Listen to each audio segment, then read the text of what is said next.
Hello teachers! Today we're delving into the fascinating world of creating your first budget. We all know that successful business owners keep a keen eye on their finances, right? Well, today we're going to teach our students how to do just that. Picture it like a seesaw. If your costs outweigh your revenue, your business is going to topple. But fear not. We're here to guide our students through the process step by step. So how do we create our budget? Let's break it down into manageable steps. Estimate how much your customers might pay. How much should you charge? Well, that's where research and a bit of guesswork come in. You could think about what you would pay, ask friends about how much they would pay for your product or service, research online. Assessing your competitor prices can help guide your pricing strategy. Revenue calculation. This is where the magic happens.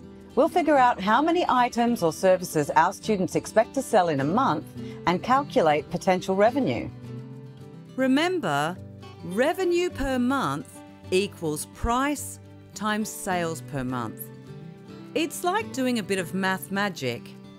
But here comes the tricky part. Costs. Revenue is what you're making, but we also need to minus the costs of running your business. And then we're left with profit. So let's start with the different kinds of costs your business will have.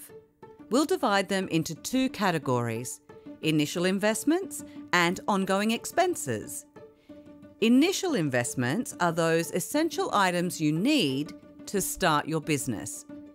You will probably only need to pay for these once.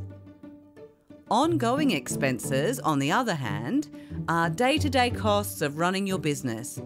These might come up again and again each month, each day, or even each hour. Now let's put our newfound knowledge into practice. We'll guide our students through estimating their startup costs and ongoing expenses.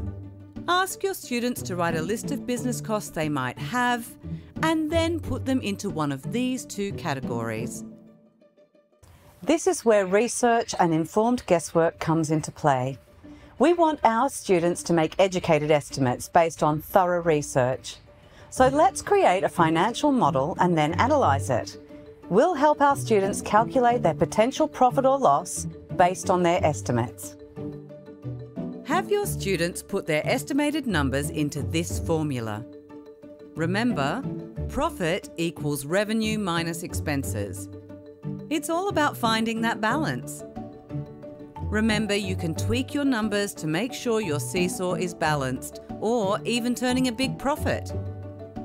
That magic sales per month number is one we've been looking for. Write it down. Remember it. But before we wrap up, we'll share some invaluable financial tips from successful girl founders. Learning from their experiences can inspire our students on their entrepreneurial journey.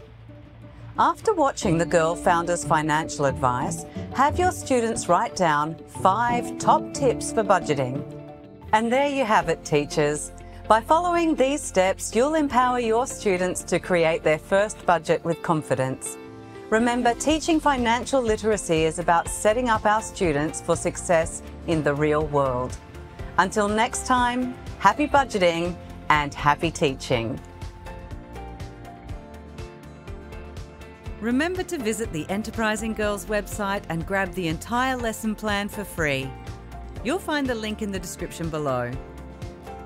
We provide an online classroom where you can monitor your students' progress, access curriculum links, and streamline reporting. Explore it at enterprisinggirls.com.au by clicking on the online classroom in the Teacher Hub.